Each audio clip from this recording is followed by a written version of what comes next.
Assalamu alaikum warahmatullahi wabarakatuh. I'm on the border between Slovakia and Poland. Look at this.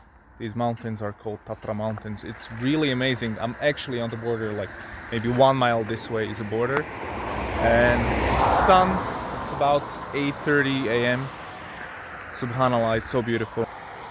Check it out, the mountain range, Tatra mountains. Right there is Poland. This is Slovakia, subhanallah. I'm traveling to Berlin. Twice already. I did the same travel. It takes about 9 hours, but this is the most beautiful site right here. Subhanallah. Assalamu alaikum from Berlin. Day 2. I'm attending an event, and you know what's funny?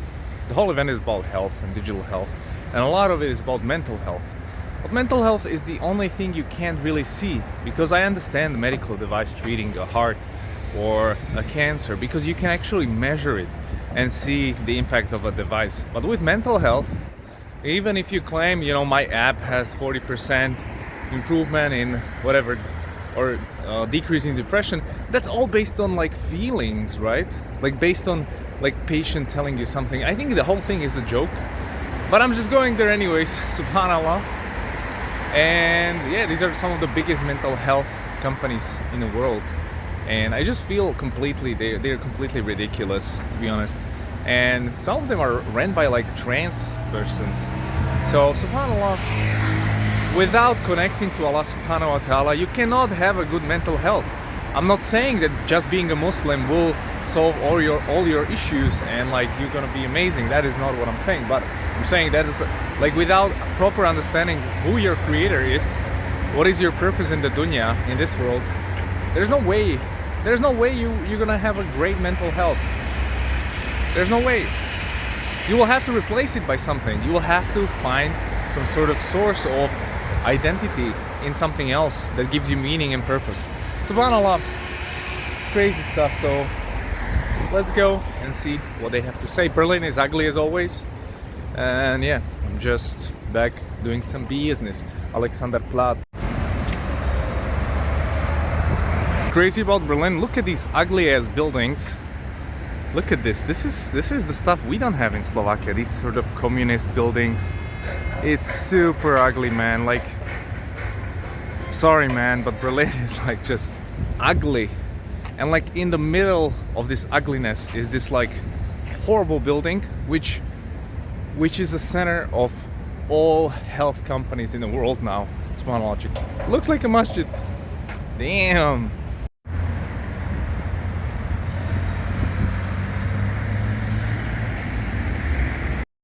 Hey guys, so just a quick update from the event. I don't want to give away too much, but I don't have a place to pray. Before I leave Berlin, I'm having a quick burger, and I was here before, so let me just show you. It's a gaming area which is halal. It's Muslim.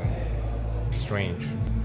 So it's like a full-on gaming room we have here. And they cook halal meat. It's like all kinds of burgers with beef, bacon and stuff, so interesting. But I'm happy to leave Berlin. I hate this city, to be honest. Really, I have no love for Berlin. So I'm looking forward to get out. 6 hours of driving to Düsseldorf. I'm staying in a small town there for a couple of days, almost a week. And then back home. I'm missing my wife and kids so much. I cannot understand how someone leaves their family, or just like for a couple of days. It is beyond my mind. SubhanAllah. So that's the halal burger, guys. Very cool. Berlin, goodbye. Goodbye, Berlin. I always thought like Berlin will be the place for hijrah, but it actually looks like Duisburg. I'm in this place, Zamzam, and they have halal everything. And like it's full of brothers, and the owner is from Macedonia, and he showed me his prayer rugs already. Told me when's Jumu'ah. Everyone seems to be on Deen here, so I don't know. I'll move here if I need to. Duisburg. I just arrived, 6 hours of driving from Berlin, super tired. I was like, I need to get to know the city, and it's like fully Arabic. Only Muslims are out there because all the Germans are sleeping at 8 p.m. So subhanAllah, it's so fun. And there's so many halal places, and everything is halal, and it's much more inclusive for Muslims than Berlin, for example, where you can't even find a mosque. Subhanallah. This is called Zamzam baguette. Subhanallah, it's very cool. Alhamdulillah. So it's been like 5 days in Germany. Finally, I have time to attend Jumu'ah, which is my favorite time of the week. So I'm gonna be driving for 15 minutes and I'll show you a mosque with minaret. Can you even understand that? Check it out. This is Duisburg. It's a small place. This is my hotel room and yeah. Guys, so I'm attending Jumu'ah in this like large Islamic center in Duisburg with minarets. And it's a bunch of Turkish people here, I guess. You can see it's written in Turkish. But subhanallah, it's so huge. La ilaha illallah. Look at how many people are here. We still have 30 minutes. I'm happy I caught it because I usually come to Jumu'ah later. And I'm happy that this time I don't have to be the imam and the khatib. Subhanallah. Alright, I'm gonna make wudu and go to do the Turkish Jumu'ah. MashaAllah. Oh, and look, this is like a normal German neighborhood and they have this beautiful masjid here. SubhanAllah. Integrated in the community.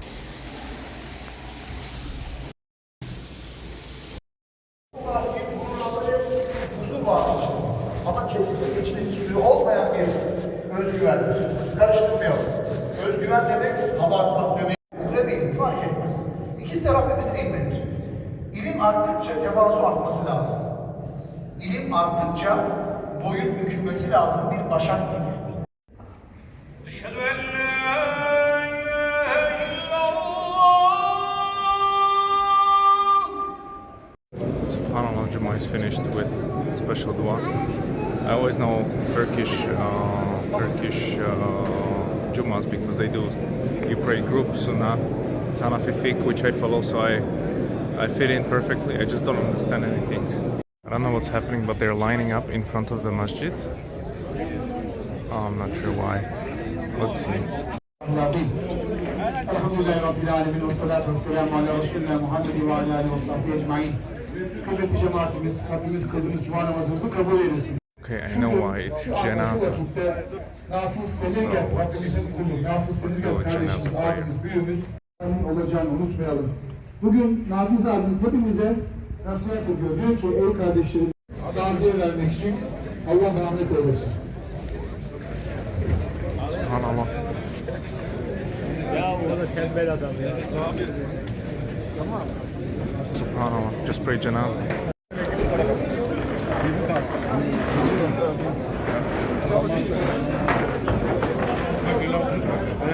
Mehmet abi bekliyorum ya. Mehmet abi bekliyorum.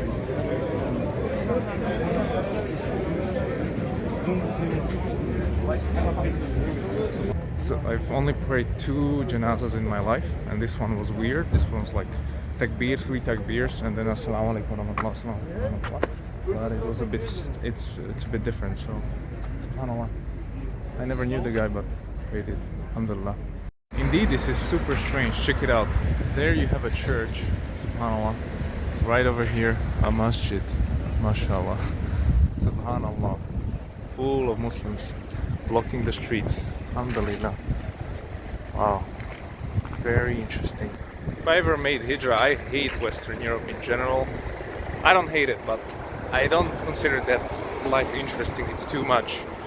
Everything is consumption. But these small towns in Germany have something to offer, because bigger places I just can't even stand. Like Berlin, it's a nightmare to me. So it's kind of a small town with majority Muslims. Alhamdulillah, that would be amazing. But I would feel like I'm in Turkey actually, a colder Turkey. Honest, I'm in this rural area of Duisburg, which is like just Muslims everywhere. Like truly is a mix of Turks, Arabs, anyone. And I'm having trouble seeing a German person, which from their perspective might be kind of like, hey, we've given up and they got this on lock here. But yeah, so that's strange to me. But hey, I'm on the team Islam, you know, where I belong. But I can understand that from the locals it might be like, hey, we're pretty much done. The school, subhanallah, you can pray there. And you have this huge thing over here, which I don't know what that is. I want to check it out before Maghrib. It's Friday evening. Finally, I got all my stuff done.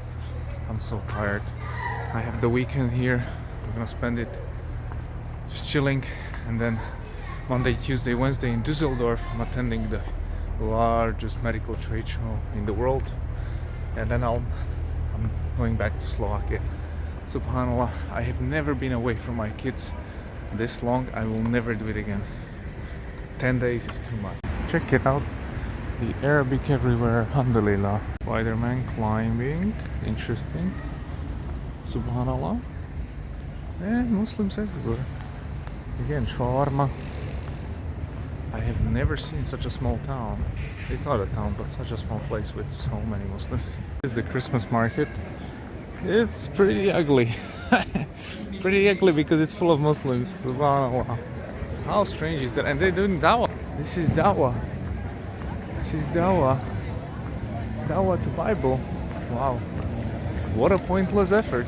Oh look, this street is not bad actually. Damn. Oh, they even have the eye. Okay. Too funny. Muslims ice skating without ice on a Christmas market. How strange life can get.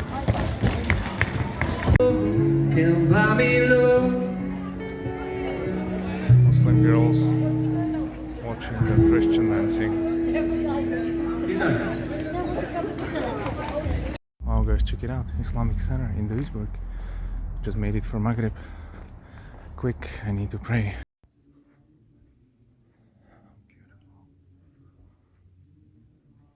SubhanAllah, this is a very peaceful masjid. Boys are reciting the Quran. Before Isha, that sweetness. Between Maghrib and Isha, that is the sweetest time. Because you can chill after a day and just recite the Quran, SubhanAllah. That's what I'm gonna do now. الله أكبر أشهد أن لا إله إلا الله.